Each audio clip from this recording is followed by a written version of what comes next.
한 여성의 사진을 제가 보여드리겠습니다. 자, 방송실 준비가 됐나요? 아주 친절하게 갈로 쳐가지고 대통령 부인 이렇게 돼 있네요. 올레나 젤렌스키, 우크라이나 대통령의 부인이에요. 시나리오 작가이기도 하고 또 예능 그런 쪽에서 일을 했던 분인데요. 저분에게 별명이 이번에 하나 생겼습니다. 무슨 별명인지 혹시 들어보셨나요? 우크라이나의 비밀병기, 강력한 무기라는 거예요. 왜 그럴까요? 두 아이의 어머니이기도 합니다.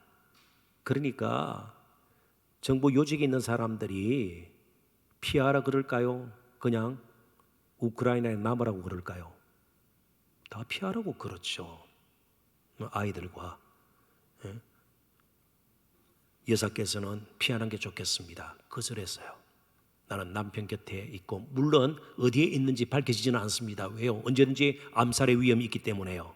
그러면서 SNS를 통해서 우크라이나 국민들이 당하는 고통을 때로는 글로, 영상으로 전 세계 지도자들에게 보내기도 하고요.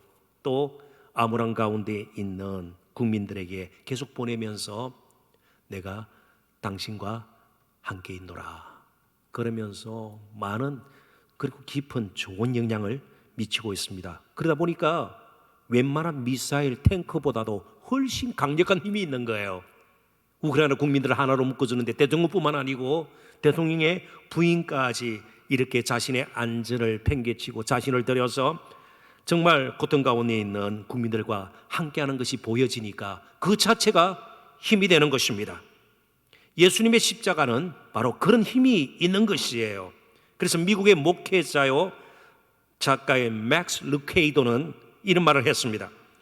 하나님은 우리를 있는 그대로 사랑하시지만 있는 그대로 용납하세요. 그렇지만 있는 그대로 놔두시지는 않는다. 용납하시되 네 마음대로 살아라. 이건 또 아니라는 거예요. 자, 이런 생각을 좀 깔고 본문 2절을 다시 한번 보도록 하십시다. 그리스도께서 너희를 사랑한 것 같이 너희도 사랑 가운데서 행하라. 그러니까 우리의 사랑 행함 앞에 무엇이 있어요? 그리스도께서 우리를 사랑하심이 먼저 있는 겁니다. 그는 우리를 위하여 자신을 버리사 향기로운 제물과 희생 제물로 하나님께 드리셨느니라.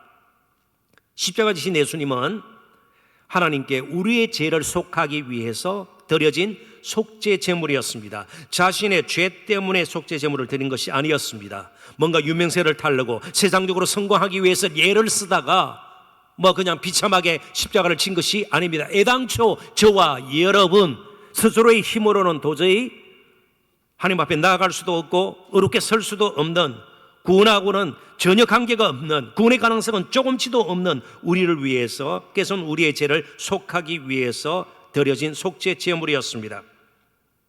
우리를 위하여 예수님은 자신을 버리셨습니다. 오늘 본문에도 그리스도께서 너희를 사랑하신 것 같이 너희도 서로 사랑 가운데서 행하라. 그는 우리를 위하여 자신을 버리사. 여기 버린다는 말이 아주 재미나는 단어예요. 헬라어로 파라디돔이라는 이 단어는 에베소서 4장 19절에는 어떻게 번역이 되었는가 하면 같은 헬라어 단어예요. 방임하다 그렇게 되어 있습니다. 한번 제가 에베소서 4장 19절을 읽어드리도록 하겠습니다. 한번 들어보십시오. 그들이 감각 없는 자가 되어 자신을 방탕에 방임하여 자신을 방탕에 내어놓는다 그런 뜻이죠. 내어놓는다. 모든 더러운 것을 욕심으로 행하되.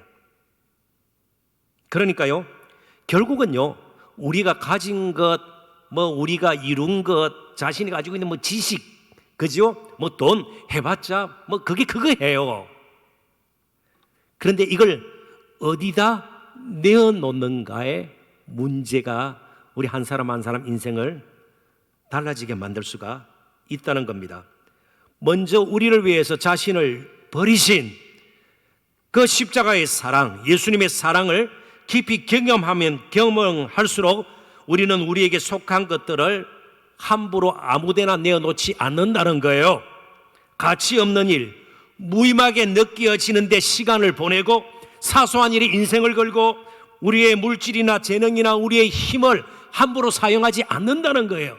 예수님께서는 모았다가 저와 여러분의 죄를 속하기 위해서 속죄의 제물로 드리는데, 십자가 지시는데 모든 것을 다 쏟아 부으신 것이에요. 자, 그러니까 어디에 무엇을 위해 내어놓는가의 문제, 이 문제를 바르게 해결하게 우리를 도와주는 것이 바로 십자가예요. 십자가의 사랑을 깊이 경험하면 경험할수록 우리는 바르게 내어놓는 법을 알아가는 것이에요. 계속해서 배워나가는 것이에요. 그 바르게 가르치는 선생님이 바로 십자가예요. 십자가처럼 더 탁월한 선생님이 없어요. 어느 학원에서도 가르치지 않아요. 돈을 어떻게 쓸 것인가, 가치 있게 쓸 것인가, 우리의 젊음을, 우리의 시간을 어디에 내어놓을 것인가, 어느 학원에서 가르쳐줘요? 아니에요. 십자가가 가르쳐 주는 거예요. 물론 우리는 모든 것들을 다 가진 자들이 아닙니다. 다만 제대로 파라디도미, 제대로 내놓을 줄 아는 사람들이에요. 적든 많든 말이죠. 높은 자리에 있든 그렇지 않든 말이죠. 자, 그러니까 세상은 절대로 저절로 좋아지지 않을 겁니다. 앞으로도요. 절대로 스스로 좋아지지 않습니다. 좋게 만들려는 진정한 의지가 있는 사람들에 의해서 세상은 달라질 것입니다. 자, 그렇다면 누가 좋은 의지를 가지고 사는 사람일까요? 바로 십자가의 그 사랑, 내어주신, 자신을 버리신 그분이 우리 안에서 살 때 우리가 그렇게 살아갈 수가 있는 겁니다. 물론 맹목적으로 모든 것을 내어놓겠다는 것도 때로는 만용일 수 있음을 우리는 잊지 말아야 합니다. 왜냐하면 우리는 아직 예수님을 온전히 닮지는 못했습니다. 그래서 서로에게 실망할 때가 있죠. 그래서 이쯤에서 우리가 또 한 단어를 주목하지 않을 수가 없습니다. 본받는다. 우리가 본받는다. 예수님을 본받는다. 예? 너희는 나를 본받으라. 본받는다는 말을 많이 쓰잖아요. 그런데 이 본받는다로 번역된 헬라 단어 미네타이라는 말은요, 문자적으로는 무엇이 되어가다, 무엇이 된다, 그런 뜻이에요. 과정을 더 강조를 하는 거예요. 과정, 이 닮아가는 과정, 이게 더 중요하다는 거예요. 그런 의지, 열정이 우리에게 필요하다는 것이죠. 자, 그렇다면 우리가 예수 믿는다면 바로 적시로 그 자리에서 예수님을 온전히 닮은 사람이 되는 거 아니에요. 그냥 과정이에요. 닮아갈 따름이에요.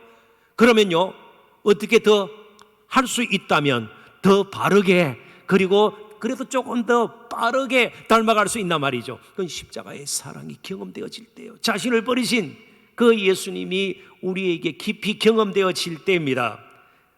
그러므로 우리가 이 부분에서 놓침이 없어야 될 것입니다. 아무튼 우리가 서로 사랑 가운데서 행하고 희생과 수고를 기꺼이 감수하기 위해서는요, 먼저 해야 할 일이 그리스도께서 어떻게 우리를 사랑하셨는가를 깊이 아는 것입니다. 맨날 예수님처럼 삽시다, 뭐 사도 바울처럼 그거 하지 말자니. 그보다 예수님께서 얼마나 우리를 사랑하셨는지, 예수님의 사랑이 얼마나 그 깊이와 넓이와 높이가, 그 아름다움이 얼마나 놀라운가를 늘 우리가 되새기자는 것이에요. 왜 그렇습니까? 일방적으로 헌신을 강요하거나 혹은 감정을 추스려서 우리의 감정을 자극해서 선동적으로 해도 충분히 헌금 모을 수 있고요, 또 교회 여러 가지 일들을 할 수 있어요. 그렇지만 그건 한계가 있어요. 얼마 가지 못해요. 마치 중독되는 것처럼 더 강한 것이 와야 되는 거예요.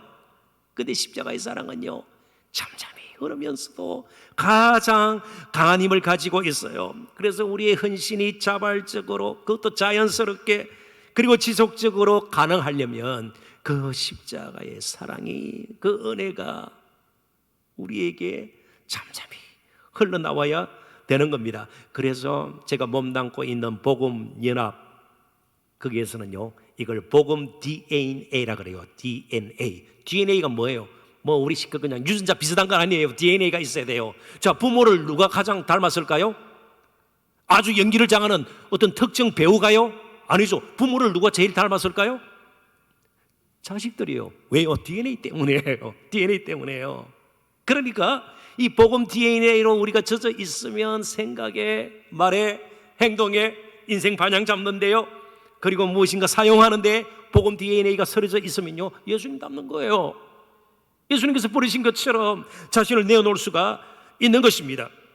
그래서 잔 스타튼 목사님의 말을 제가 인용을 할 텐데요, 한번 들어보십시오. 역사적 성령적 신앙의 중심에는 십자가가 있다. 십자가는 모든 것을 변형시킨다. 십자가는 우리로 하여금 새롭게 하나님을 예배하고 자신에 대하여 새롭고 균형 잡힌 이해를 하게 해주며 선교에 대한 자극, 원수를 향한 새로운 사랑, 고통의 난국을 직면할 수 있는 새로운 용기를 준다. 뭐가요? 십자가예요. 우리를 위한 예수님의 십자가의 바로 그 헌신, 자기 버리심이 우리로 하여금 헌신코자 하는, 자기를 버리게 만드는 마음을 일으켜 준다는 것입니다. 자, 조금 쉽게 표현하겠습니다. 십자가의 사랑과 은혜를 경험하면 이전에는요, 해야 한다였어요. 해야 한다. 사람이 눈치를 보고나요, 그래도 내가 이런 직분을 가졌는데 해야 한다가 하고 싶다로 변합니다. 시키지 않아도 하고 싶어서 하는 거예요. 감사해서 하는 거예요. 기쁨으로 하는 거예요. 자연스럽게 하는 거예요. 그래서 헌신은 강요된다고 되는 거 아니에요. 헌금을 막 강요한다고 되는 게 아니에요. 우러나와야 되는 것이죠. 그러니까 해야 한다가 십자가를 통해서 뭐가 된다고요? 하고 싶다로 되는 거예요. 이게 진정한 헌신 아니에요. 그렇습니다. 찬양 하고 싶어서 찬양을 해야죠. 그렇습니다. 하고 싶어서 정말 헌금을 해야 되지 않겠어요? 하고 싶어서 자신을 버리신 예수님을 닮아 우리가 우리의 시간도 내어놓고요, 우리의 힘도 정말 닿는 데까지, 그죠? 우리가 할 수 있는 데까지 하게 되는 건 아니겠어요? 바로 그런 부분들을 다 모아서 고린도후서 5장 14절에서 사도 바울은 이렇게 고백합니다. 그리스도의 사랑이 우리를 강권하시는도다. 우리가 생각하건대 한 사람이 모든 사람을 대신하여 죽었은즉 모든 사람이 죽은 것이라. 사도 바울이 평생 사도의 길, 그 십자가의 길을 갈 수 있었던 것은 먼저 십자가의 길을 가셨던 예수님을 그가 깊이 경험했기 때문이에요. 그런 가운데 바울이 경험했던 것이 무엇입니까? 그것은 이전에 경험하지 못했던 기쁨입니다. 기쁨. 빌립보서에서 여러 번 이야기하죠. 그러면서 자신의 과거에 대해서도 이야기하잖아요. 그렇습니다. 기쁨에 대해서 얼마나 많은 이야기를 해요. 그가 바리새인이었을 때 참 경건하게 살려고 애를 썼습니다. 율법에 흠이 없을 정도로 정말 의를 추구하면서 살았습니다. 그때는요, 기쁨이 없었어요. 근데 빌립보서를 쓸 당시 로마의 감옥에 있는데도 넘치는 기쁨이 있는 거예요. 자기를 시기하는 사람들이 큰 역사를 이루면서 많은 사람들의 관심이 그쪽으로 기울어져도 전파되는 것은 오직 그리스도니 나는 기뻐하고 기뻐한다 그랬어요. 뭐 자신이 드러나지 않아도 기뻤던 겁니다. 왜요? 예수 그리스도가 높임을 받고 전하여지니까요. 이게 아름다운 헌신이죠. 그렇습니다.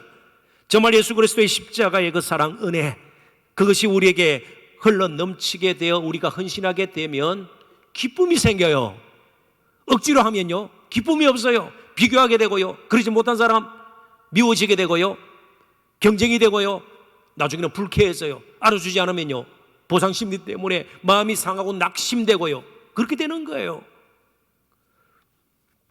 예수님을 본받아 십자가의 길을 가는 것, 그렇다고 우리가 단순히 고행의 연속으로 혹은 금욕주의적인 삶을 계속 사는 것으로만 이해해서는 안 될 겁니다. 그에는 넘치는 기쁨이 있는 거예요. 예수님을 따르는 삶에는 비록 희생과 수고 그리고 고초와 고난이 따르지만 따르지 않을 때 경험하지 못한 넘치는 감사와 감격, 그리고 말할 수 없는 기쁨도 있다는 사실을 잊지 말아야 합니다. 이 기쁨으로 그리스도인은 사는 것이죠. 그렇습니다. 비록 주님 따르는 길이 멀고 험하다 할지라도 그 기쁨으로 사는 거예요. 그럴 때 찬양이 이어지게 되는 것이고 또 다른 헌신으로 이어지는 것이죠. 그러면서 조금씩 열매를 맺어가는 겁니다. 오늘 밤 함께 찬양하고 기도하는 가운데 그렇게 해야 한다가 하고 싶다로 변하는 참 또 다른 기적을 경험하는 저와 여러분이 되었으면 좋겠습니다. 주님과 함께하는 그 기쁨을 충만히 누리는 이 밤 될 수 있기를 주님의 이름으로 축원합니다. 기도하십시다. 하나님 아버지,